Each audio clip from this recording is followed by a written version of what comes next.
ఏ demon పనిచేస్తుంది, ఎలా పనిచేస్తుంది అనేది చూద్దాం. అలాగే శిష్యుల్లోనూ అపోస్తుల్లోనూ కూడా అనేక మందిని పీడించినటువంటి ఎదుర్కొన్నటువంటి ఆ దెయ్యాల పేర్లు కూడా ప్రస్తావిస్తూ శాస్త్రీయ పరంగా వాటి గురించినటువంటి విషయాలన్నీ కూడా ఈ వీడియోలో చక్కగా వివరిస్తాను. చూడండి. ముందుగా బైబిల్లో చూద్దాం. బైబిల్లో డీమోన్స్ యొక్క పేర్ల గురించి ప్రస్తావించడం జరిగింది. అవి ఏంటి అనేది చూద్దాం. ఈ డీమోన్స్ చాలా రకాలుగా ఉంటాయి. అయితే కొన్ని చోట్ల బైబిల్లో కూడా పేర్లతో ప్రస్తావించారు.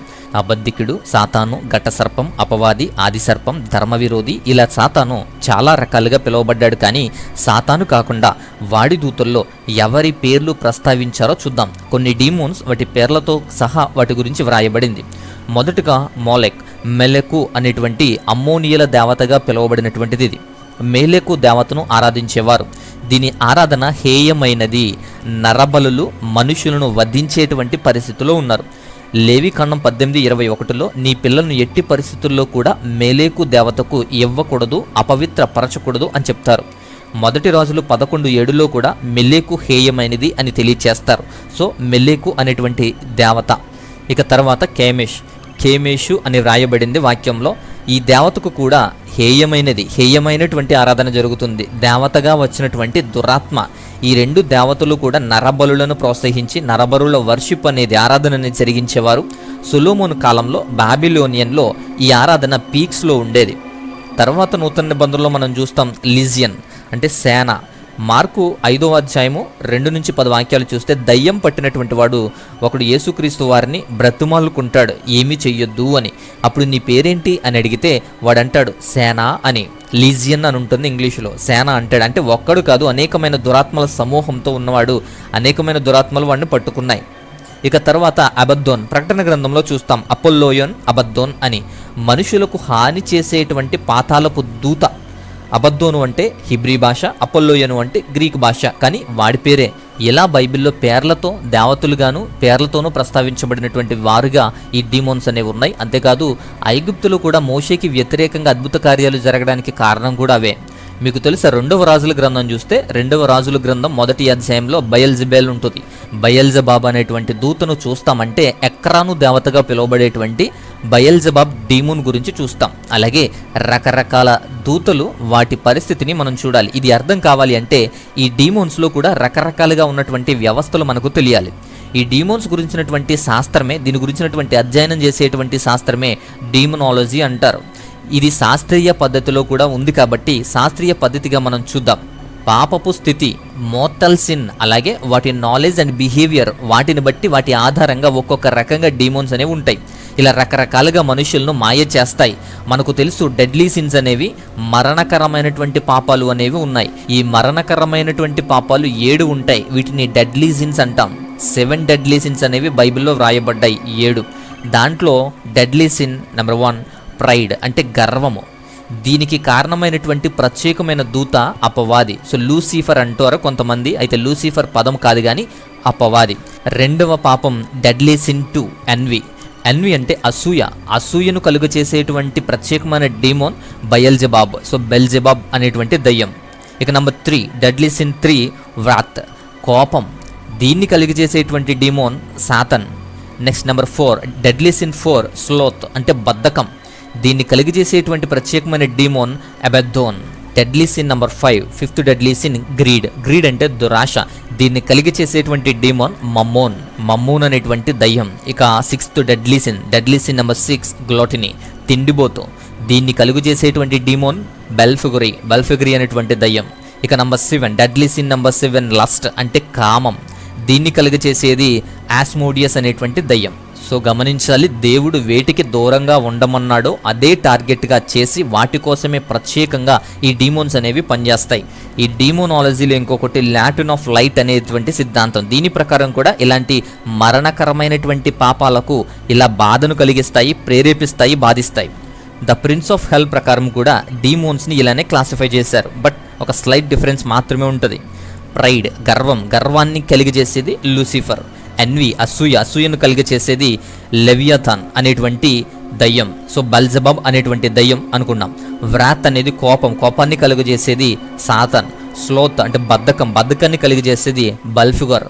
గ్రీడ్ అంటే దురాశను కలిగి చేసేది మమ్మోన్. గ్లాటనీ అంటే తిండిబోతుగా తయారు చేసేది బెల్జిబబ్ అనేటువంటి దూత లేదా బల్ఫోగర్ అనేటువంటిది. లస్ట్ అంటే కామం, ఆస్మోడియస్ అనేటువంటి దయ్యం. సో ఈ విధంగా ఒక్కొక్క ప్రత్యేకమైనటువంటి పాపానికి అంటే మరణకరమైనటువంటి పాపంలోనికి నెట్టడానికి ప్రత్యేకంగా ఇలాంటి దూతలు పనిచేస్తాయి అని మాత్రం ఇలాంటి డీమోనాలజీ మనకు వివరిస్తుంది.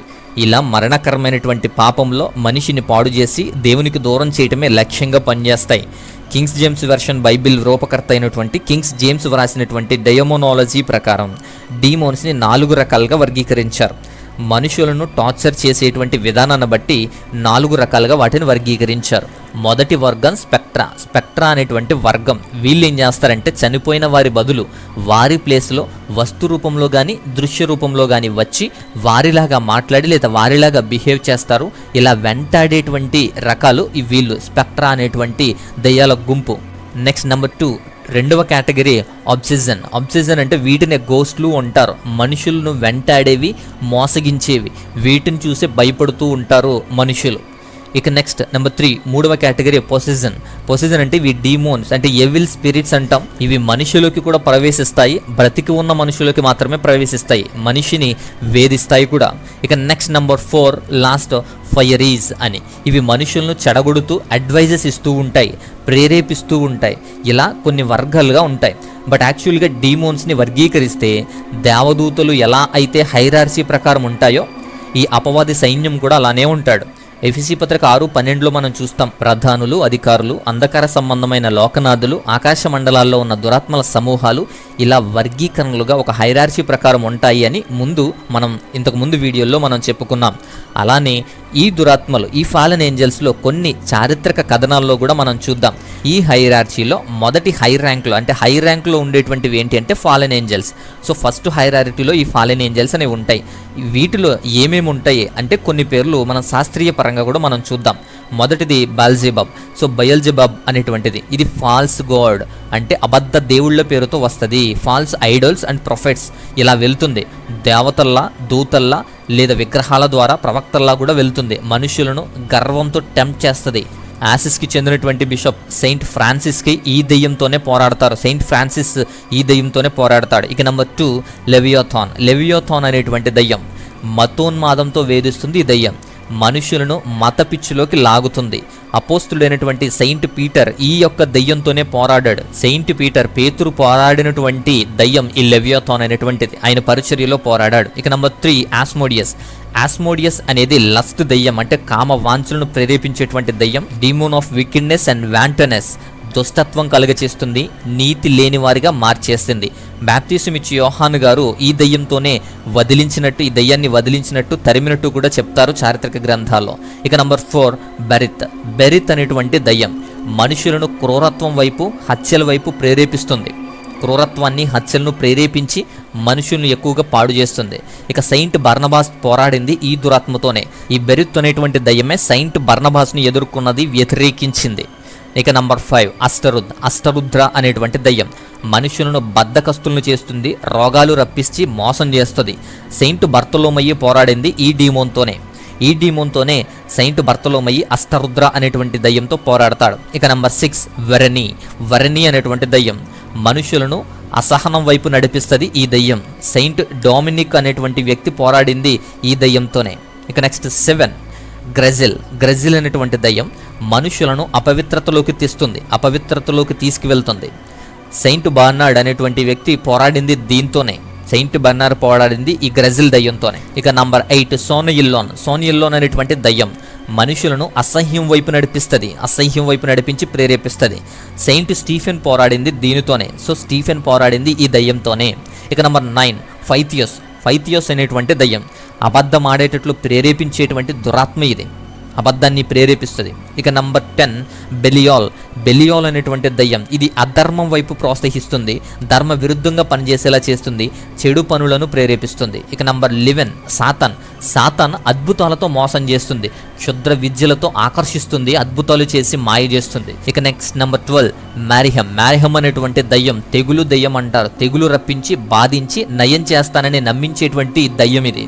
ఇక నంబర్ 13 అబెద్దోన్ బాధించేది, విభేదాలు తెచ్చేది ఈ డీమోన్. ఇక నెంబర్ 14 మమ్మూన్ ఆకర్షించి మాయ చేసి పడేసేది, వల వేసేటువంటి డీమోన్ ఇది. ఈ విధంగా ఫస్ట్ హైరార్కీలో ఉన్నటువంటి హై ర్యాంకింగ్లో ఉండేటువంటి ఫాలెన్ ఏంజెల్స్ యొక్క పేర్లు. ఈ విధంగా ఫస్ట్ హైరార్కీలో డీమోన్స్గా ఉంటారు వీళ్ళు. ఇలానే అనేక రకమైనటువంటి ఉన్నాయి.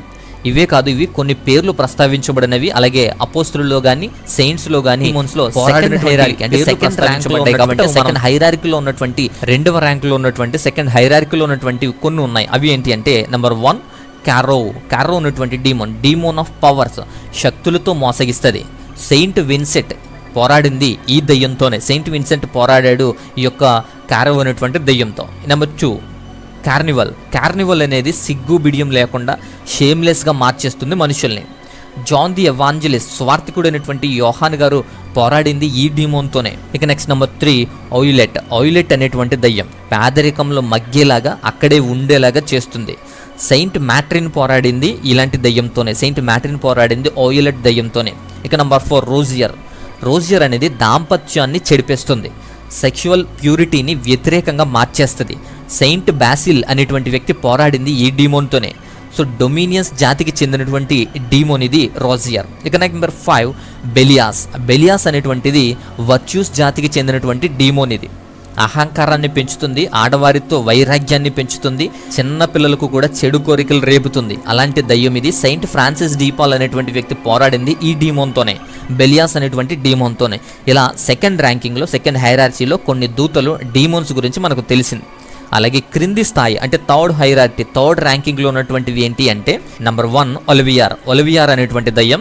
ఇది ఆర్కాంజెల్స్ దేవదూతల నుంచి వచ్చి చెడిపోయినటువంటి డీమోన్. ఇది దయ్య లేకుండా చేస్తుంది, క్రూరత్వం పెంచుతుంది. ఇలాంటి దయ్యాలు ఎప్పుడు కూడా పేదలను పీడిస్తాయి. ఇలాంటి వాటితోనే పేదలను పీడిస్తూ ఉంటాయి. సెయింట్ లారెన్స్ పోరాడింది ఈ డీమోన్తోనే.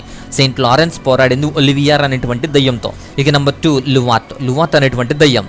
దీన్ని ప్రిన్స్ ఏంజల్ అంటారు. అంటే ఏంజల్స్ నుంచి డీమోన్గా మారినటువంటి వాటికి ఇది హెడ్గా ఉంటుంది. అందుకోసం ఇది హెడ్గా పిలువబడుతుంది, ప్రిన్స్గా పిలువబడుతుంది లువాట్ అనే దయ్యం. ఇక నెంబర్ 3 వెరియర్ అనేటువంటిది ప్రిన్స్ ఆఫ్ ప్రిన్సిపాలిటీస్, అంటే ప్రధానులకు ప్రిన్సిపాలిటీస్కి హెడ్గా ఉండేటువంటిది. సో ఈ విధంగా ఈ 3 పేర్లు మాత్రమే థర్డ్ హైరార్కీలో ఉన్నటువంటి ర్యాంక్లో ఉన్నవి ప్రస్తావించబడ్డాయి. సో ఇలా చాలా ఉన్నాయి. చారిత్రక శాస్త్రీయ పరంగా చెప్పినటువంటి విషయాలు ఇవన్నీ కూడా సువార్తికులు, సెయింట్లు వాటి చరిత్రల ఆధారాన్ని బట్టి క్రోడీకరించి ఈ డీమోన్స్ కోసం ఇచ్చాను. సో ఇలాంటి విధానాలు చాలా ఉంటాయి, చాలా రకాలుగా ఉంటాయి. ఇలా ఒక్కొక్క ఉద్దేశం కోసం ఒక్కొక్క వేషం వేసి ఒక్కొక్క ప్రత్యేకమైనటువంటి స్థానంలో ప్రత్యేకమైన లక్ష్యంతో వస్తాయి. అలా ఉంటాయి ఇవన్నీ కూడా. వీటిలో అనేకమైనటువంటి దూతలు పూజింపబడాలని మోసగించడానికి దేవతలుగా దేవుళ్ళుగా కూడా కనిపిస్తారు. బైబిల్లోనే ఈ దురాత్మల మాయలు దేవతలుగా ఉండడాన్ని మనం చూస్తాం. అపోస్తులు, సెయింట్స్ చరిత్రలో కూడా ఇవి కనిపిస్తాయి. ఇవి 3 కోట్లుగా ఉంటాయి, అవసరమైతే 33 కోట్లుగా కూడా అనిపిస్తాయి. అలానే నమ్ముతారు, దేవతలుగా కొలుస్తారు. వాటి వ్యవస్థ ప్రత్యేకంగా ఏర్పాటు చేసుకొని ప్రత్యేకమైన పనుల కోసం ఉన్నటువంటి ప్రతి పరిస్థితి, వాటి పేర్లు, అలాగే అపోస్తులు, సెయింట్స్కు ఎదురైనటువంటి దయ్యాలు ఇవన్నీ కూడా క్రోడీకరించి మీకు ఇవ్వటం జరిగింది. ఇది శాస్త్రీయ పరంగాను, డిమోనాలజీ ప్రకారంగాను, ఈ శాస్త్రీయ పద్ధతి ప్రకారంగాను, అలాగే చరిత్ర కథనాల ప్రకారంగాను కూడా క్రోడీకరించి ఇవ్వడం జరిగింది. అయితే ఇంకా ప్రత్యేకమైనటువంటి అంశాలు ఉన్నాయి. కాబట్టి మరొక వీడియోలో మరలా మీ ముందుకు నేను తీసుకొస్తాను. కాబట్టి మరొక అద్భుతమైన అంశంతో మరొక వీడియోలో మరలా కలుసుకుందాం. అంతవరకు ఆ దేవుని మహాన్నతమైన కృప And with one snap of his finger, 72,000 angels had already drawn their swords ready to come to his rescue.